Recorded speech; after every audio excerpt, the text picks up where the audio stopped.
কথায় আছে শেষ ভালো যার সব ভালো তার। বছরের শেষটাও আমাদের বেশ ভালোই কাটলো। হ্যালো এভরিওয়ান, আমি রচিতা আর আজকের এই মিনি ব্লগে তোমাদের অনেক অনেক স্বাগত। কাল বোন ফিরে গিয়েছে নিজের কর্মস্থলে, সেই নিয়ে একটু মনটা খারাপ ছিল, কিন্তু আজ বছরের শেষ দিন আর বাড়ির সবার থেকেও একটু দূরে রয়েছি আমরা, তাই দুজনে মিলেই একটু বেরিয়ে পড়লাম। কোথায় যাব কি করব কোনোটাই ঠিক ছিল না। তারপরেও ঠিক করলো নাইট শো দেখবে, তবে সেই রকম কোনো মুভি চলছিল না, তাই শেষমেশ ডাঙ্কি দেখলাম আমরা। বাড়িতে ভাই দাদাকে একা রেখে দিয়ে গিয়েছিলাম, সেজন্য কিছু জিনিসও কিনে নিলাম মুভি শুরু হওয়ার আগে।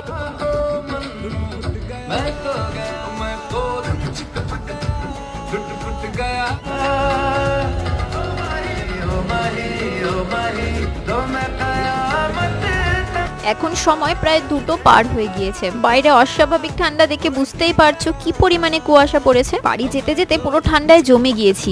তো চলো আজকের মতো টাটা, আর নতুন বছরের অনেক অনেক শুভকামনা রইল তোমাদের জন্য, আর সাবস্ক্রাইব ফলো করে দিও।